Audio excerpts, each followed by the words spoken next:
things. That feeling can completely consume you. I was shocked at how powerful the urge was to return to what was familiar. So it nagged me constantly every single day, whispering that I should just step back from the edge and find comfort again. But I remembered what my college coach used to say during brutal wall sits or physically draining drills: 15 seconds. Things, you can do anything for 15 seconds. And maybe that's what life is, just a series of 15-second intervals strung together. It's about breaking down the hard moments into manageable parts. It's learning to take what's difficult and find a way to use it to your advantage. Things, you don't have to think like everyone else does. You have the power within you to rewrite your old views of the world, to look at darkness not as a reason to run and hide. Things, but as a chance to become the source of light. Don't forget, the way to step into more is to summon the courage to put your back against the wall. And you're not going to want to do it at first. Things, the moment will feel wrong or poorly timed. But choosing vulnerability in those moments draws out the strength, power, and greatness that have been quietly waiting within you all along. Things. By stepping into disorder, you're making space for the calm you've always dreamed of. You're opening the door to possibility.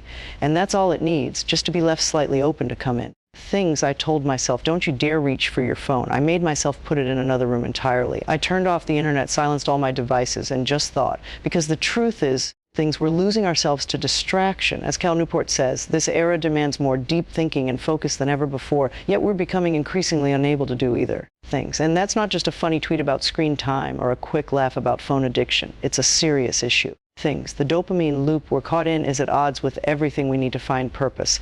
And it's frustrating. I run a digital business that I care deeply about, and I'm proud of it. Things. But I also have to tiptoe through that same digital world like it's a lion ready to pounce. That's the reality. It feels dangerous at times. Things. It's like water, essential to life, but too much of it can drown you. Or the sun, vital and life-giving, but prolonged exposure can destroy. There's always that elusive middle ground. Things. It's the balance we're all searching for, the perfect amount between excess and deprivation. And when I fail to take time to think, to really zoom out, I fall back into routine. Sometimes that's helpful. Routines like brushing your teeth or your morning coffee set you up for the day. You don't have to think too hard about them. Like driving. Things, as described in The Power of Habit, you push the pedal without even noticing. That automation is helpful. But every once in a while, you have to break out of that loop. Things, you've got to step back and ask yourself the bigger questions. What am I doing? Where am I heading? Life will throw obstacles your way, and you'll adapt. Things. But if you've taken the time to at least sketch out what matters to you, then those challenges become a little easier to manage. Otherwise, you'll live by reflex alone, and that's a problem. Things. Because when even a minute alone with your thoughts feels unbearable, you lose sight of who you are, you stop seeing your potential. And to be clear, things, I'm not complaining about living in what might be the most abundant, prosperous society in human history. But I do think we're ignoring some very real dangers, like what happens when we hand over our thinking to our devices. That's a slippery slope. Earlier, Things. I mentioned Deep Work, a book I believe is incredibly important today. I remember the first time I listened to it, I wasn't running as I usually do, I was walking. Things. And I kept reaching for my phone out of habit. That urge really made me stop and reflect. Why is it so hard to just be still? Why is silence so uncomfortable? Yet, things, that silence is where the real insight comes from. That's where your soul speaks. It's where you begin to know yourself. One of my favorite quotes is from Joseph Campbell. The cave you fear to enter holds the treasure you seek. And I think solitude, real unplugged solitude, is that cave. It's the scary space we avoid, even though it holds what we most need. Solitude is the thing we bury under endless scrolling, chatting, and emailing. All of that has some value, sure. But it's not real in the sense that it connects us to our deepest sense of meaning. So here's what I started doing, and maybe it'll help you to go for a walk by yourself without a phone. Start small, 15 minutes is enough. And yeah, it's tough at first. Your brain wants to listen to something, learn something, and consume something. Resist that. Just walk and think. Let your mind go to the places you've ignored. Reflect on what matters. Ask yourself who you are, what you've always wanted, and whether your current life matches that dream. Think about what you've achieved. Think about how lucky you are. Just let your thoughts run freely. That's the goal. Today on my walk, some thoughts were random, some more meaningful, but all of it felt valuable. I thought about my schedule, about things I'm excited for, and one thing I didn't want to do. I asked myself, is this something I'm avoiding because it doesn't align with my goals, or just because it's uncomfortable? I figured it was the latter, so I kept it on the calendar. I'll revisit it later, but I won't drop it yet. I also thought about Florida. I think about how fortunate I am to live here after years in colder places. It's something I never take for granted. I remembered a quote from an athlete I recently saw, a guy recovering from surgery, saying he'd rise from the ashes and have the best year of his life. It struck me. But it also reminded me that leadership isn't about personal victories. It's about the team, the mission, the bigger picture. That video reminded me how much we learn by seeing what not to do. Things, that's something I'll carry with me. Lastly, I thought about how I've been consuming a lot of books lately, but almost all through audio now. I used to read physical books more. Things. It made me wonder, does the value change depending on the method? Is the impact different person to person? Something I'll look into later. And that's what I remember from today. But the point is, these are the kinds of things I would never explore if I didn't carve out time for silence. Sometimes a whole week might go by and feel fruitless. But all it takes is one new idea, one shift in perspective to change the whole course of your life. Answers exist beyond the fog of distraction. Some are trivial, things like how we read books or feel about cold weather. Others matter deeply, like your goals, your identity, your direction. As Cal Newport says, boredom is becoming rare in this age. And while he talks mostly about work, I'd argue it's not just our productivity that needs saving, it's us. We can't afford to lose sight of what really matters. Things. We can't keep coasting through life on autopilot, burying our potential under layers of distraction. There's something in you that's still waiting to be brought to life. Things, skills you haven't developed, talents you haven't tapped. If you don't give them attention, they'll quietly disappear. So this isn't just about encouraging you to take a walk. Things. It's not about movement at all. It's about time with yourself and what that opens up inside you. It's about stepping away from the noise so that when you return to it, you have clarity. Things. You know who you are. You know where you're going. You aren't tossed around by circumstance. You can steer toward your purpose. You just need more time with yourself. Things. There's a quote from Naval Ravikant: the closer you are to the truth, the more silent you become inside. That's always stayed with me. Someone emailed me recently saying they were passed over for a promotion. They felt overlooked despite working hard and showing up every day. So what does that mean? Well, it depends. Feedback, like most things, is what you make of it. Think of rejection like an iceberg. The part above water, the obvious bit, is your chance to self-reflect. What can I improve? What gaps can I close? Where can I grow? Things. That visible tip is your reminder that there's work to be done and progress to be made. Then there's the massive part below the surface, the foundation.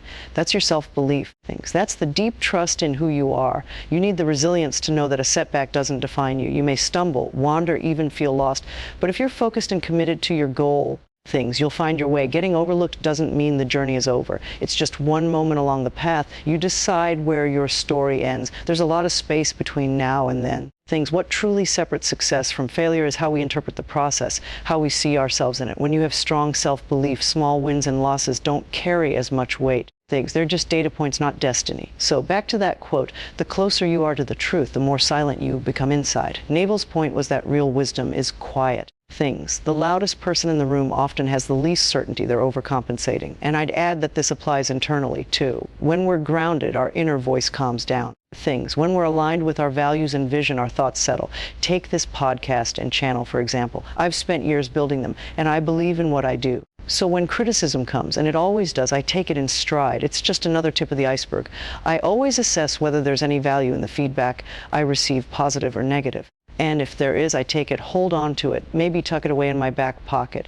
But the real key is moving forward. I don't linger too long, because I've learned that under the surface of all of it, beneath the tip of that iceberg, there's a reservoir of self-belief and a quiet determination that keeps me rooted in the process. It's that inner resolve is what helps me stay the course. Negativity in that light loses its power, doesn't define me. And that's the point I try to cling to when things feel uncertain.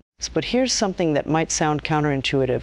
I believe the same approach should apply to positive feedback too. Yes, when someone says something kind or encouraging, it feels good. It's uplifting, and of course we should be thankful for those moments. But the principle doesn't change. Examine what was said, keep the value if it exists, and then keep going. Things, because when we become too reliant on external praise for our sense of worth, it makes it that much harder to avoid internalizing criticism the same way.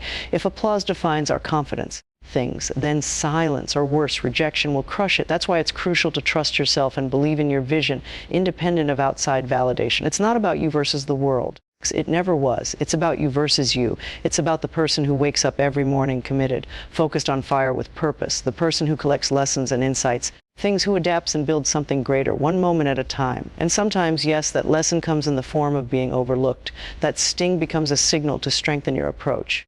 Ends refine your skills and sharpen your focus. Other times, the feedback you receive confirms the value you're already adding to the world. It reflects the impact you're making, things, even if it's quiet or goes unseen for a while. Either way, you're progressing, not because of the reaction, but because it's in your nature to move forward. Things. You're building towards something bigger than the moment. And if you can keep reminding yourself that you're going to win, that progress is inevitable as long as you keep walking, things, you'll be ready when opportunity knocks. Every step counts, especially the ones you took when it hurt the most, the ones that didn't feel good. It's the steps you forced yourself to take when confidence was low or when you didn't feel ready. Those quiet efforts, the ones that never got any applause, they matter. Every time you move forward, things, when it would have been easier to stop, you built something. You became someone. That consistency, that relentless momentum is what sets you apart and the real game changer.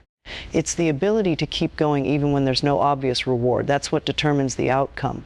When you know that peace comes from within, things, that your mind can remain still no matter the storm, then you realize that life is happening for you, not to you. Challenges transform into necessary insight. Victories become fuel. Things, it all becomes part of a greater momentum, a push toward where you were meant to be all along. There's a quote I love from Steve Martin. He said, "Be so good they can't ignore you." That's not a destination, it's a process. It's not one performance or moment of brilliance, it's a path. It's an evolution that takes time. Things, patience, and belief in yourself. It's not about proving someone else wrong. It's about proving to yourself every day that you're still in the game, still showing up for the climb. Things, chasing the mountaintop also brings a deep sense of peace because the journey is yours. It's not borrowed. No one else can live it for you. It's full of moments that test you, stretch you, challenge you, and open your eyes. It holds discovery, triumph, loneliness, joy, heartbreak, and growth. But every step is yours. If you're brave enough to sign up for that journey, things, then being overlooked or dismissed becomes irrelevant because no one and nothing can take away what you've come to know deep within. Things. And that's something people forget. Sometimes inspiration doesn't just arrive at your door. You have to go find it, especially when you're at your lowest. Things, when everything feels stacked against you, when the road ahead seems too long or the burden too heavy. These aren't moments for passivity. Things, these are the moments when you're called to act, to create something new, to find your fire again. Those rock bottom moments hold the power to transform you. They force you to look around, to reflect, things, to say, I'm done living like this, done accepting what doesn't serve you, done associating with what drags you down, done tolerating less than what you deserve. Things. That's when you begin to build a bridge to something different, something better. And all you need to ask is, what does the next version of my life look like? Things. The answer often starts with knowing what you don't want. That realization alone is powerful. It sparks movement. It gives you direction. So maybe you have no idea what steps 500, 2,000 look like, and that's perfectly fine. You don't need to know the entire map. Things, what you do need is the clarity that here is no longer the right place for you. That awareness becomes the spark, the engine that powers everything else. You don't owe anyone an explanation. Things, you don't need to apologize for wanting more. All you need is that burning feeling inside, that sense that you've been playing small or settling for too long. That discomfort is a signal. Things, and from there, it's about turning away from scarcity and choosing to see abundance. You already live in it. You just have to retrain your eyes to find it. Just the other day, I caught an interview with Tiger Woods, and I'll be honest, I'm not a big golf guy, but what he said stuck with me. And sometimes that's all it takes, a few words, things, a passing moment to reframe your entire mindset. I always try to see if there's something of value to be taken from each experience, whether positive or negative. And if there is, things, I hold on to it, mentally storing it like a token for later. But the key is not to dwell. I don't linger. I don't carry the weight of it beyond what it teaches me. I move on. Things, because beneath every surface, far below the visible tip of the iceberg, is a foundation built on self-belief and unwavering determination. When you've built that kind of inner world, things, negativity becomes just noise. It doesn't control you. It doesn't define your worth or path forward. Things, and holding on to that idea, grasping it tightly, is what I try to remind myself of every single day. In a strange but powerful way, I believe we need to treat positive feedback in much the same way. Things, sure, it feels good to be recognized, to be appreciated, and of course we should be thankful for those moments. They matter. But just like the negative, we can't become dependent on it. We pocket the kind words too, learn from them, appreciate them, and then we move on. Because the moment your sense of self becomes tethered to external validation, things, you make yourself vulnerable to the reverse. When compliments shape your identity, criticism will dismantle it. That's why it's about having vision. It's about believing in yourself first. Things, this journey isn't you against the world. It's always been you against yourself, you refining, improving, evolving, you learning and growing from the process. Things, that's who you're truly competing with. The person who refuses to stop, the person who, no matter what, stays committed to the climb. And along the way, we collect data from our experiences. Sometimes that data comes in the form of being overlooked, of falling short, but even that has value. It shows you where you can strengthen, where you must grow. Other times, things, that feedback reminds you of your strength. It affirms the value you're already bringing to the world. In either case, you're still moving forward, because movement is your nature. Things, it's who you are. And as long as your feet keep pressing forward, no matter the resistance, you're putting yourself in a position to seize life's opportunities. Those little steps taken when it hurts and when it doesn't compound over time. The steps you took in confidence matter, but so do the ones you took while uncertain. Things, the ones when you had energy and the ones when you barely scrape by, they all build, they all accumulate. They tell the story of someone who refused to stop, someone who chose to go on anyway. And in the end, it's that refusal to quit, that willingness to keep walking, that becomes the deciding factor. If you can understand that the mind can be still even when life is stormy, things, then you'll realize life isn't happening to you, it's happening for you. Even obstacles are lessons dressed in disguise. Every setback teaches, every win fuels momentum. All of it carries you closer to your purpose. Steve Martin once said, "Be so good they can't ignore you." That's not a one-day thing, that's a journey. It's the grind, it's the growth. Things, it's the belief that when the odds are stacked against you, that belief in the summit, the mountaintop, provides a kind of inner peace. Knowing the climb is yours alone, it's empowering. Things, you signed up for this. And because you did, setbacks can't steal the truth of what you know deep down. They can't erase what you carry in your soul. Sometimes you won't be handed inspiration. Things, sometimes you'll have to go out into the storm and search for it, especially when things hurt, when nothing feels fair, when the road stretches out too long and the night feels too dark. But that's when you must act, not wait, not wish, but create. Those dark moments push us. They force clarity. They demand transformation. They help us say things. I've had enough. That's when you decide what comes next. That frustration, that pain, it's often where it starts. It tells you what you no longer want. That discomfort, things, while hard to endure, lights the fire of change. It may not tell you exactly what step 100 looks like, but it'll tell you step 1. And that's where progress begins. Things. You don't need to have the entire journey mapped out. Knowing that here, wherever here is no longer serves you is more than enough. That realization, that feeling in your gut is the spark. Things. You don't owe the world an explanation. You don't need to apologize for wanting more. Things. The only thing required is your willingness to shift away from scarcity and toward the abundance that's already around you. Sometimes things, and we forget that we're surrounded by potential simply because we stopped looking for it, but it's there waiting to be seen again. I saw an interview recently with Tiger Woods, and while I've never been a huge golf fan, I do pay attention when greatness speaks. This is someone who's been through immense challenges, injuries, scandal, setbacks, a major car accident.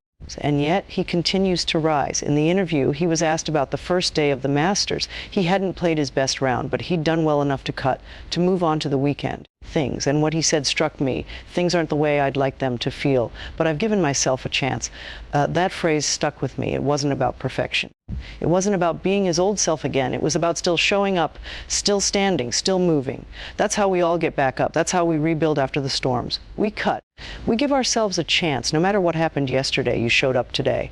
That alone is a win. That alone means you're still in the game. And with that chance comes infinite opportunity. Too often, we're distracted by what we lack. We obsess over what's missing. But the real treasure is in the flexibility, the freedom to pivot, to adapt, to start anew. That power is yours. Things. You just need to see it. When you're at your lowest, that flexibility doesn't feel like a gift. It feels like evidence that life is overwhelming. But really, it's life saying, things, here's a new door. Will you open it? And even setbacks have value. They guide you toward the things you've been putting off. They remind you what you want.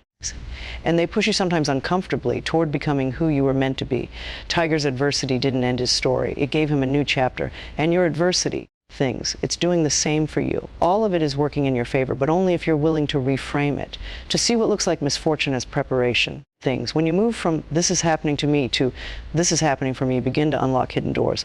Possibilities that were invisible start to become clear. Why? Because you finally see the very thing you feared as the path forward. You are a product of your scars and successes. You are here not to repeat the past, but to build something entirely new. Things, the pen is in your hand. The chapter is unwritten. So let it be bold. Let life evolve because you've chosen to grow. Let your next steps be loud. So let the world watch as you walk the stage instead of remaining in the stands. Look over your shoulder from time to time, not to dwell, but to remember how far you've come. Every low moment, things, every stumble, every triumph, they brought you here. They gave you this chance. Yes, it was chaotic. Yes, it was uncertain. Things. But those times became the reason you grew into the person who is now capable of more. You don't reach the light without walking through the dark. And maybe that's what you needed to remember, that it was all part of something beautiful unfolding. Maybe today, right now, is your reminder, because the world gives what you ask for. Things. So don't accept more of the same if you're ready for something different. Demand more. Demand better, and then go play the game for yourself and for the world. Things. She had a picture on her desk that read, "Make today amazing." A small frame, a simple phrase, but a powerful truth. Life is about choices. Today isn't a burden. Things, it's the chance you've been waiting for.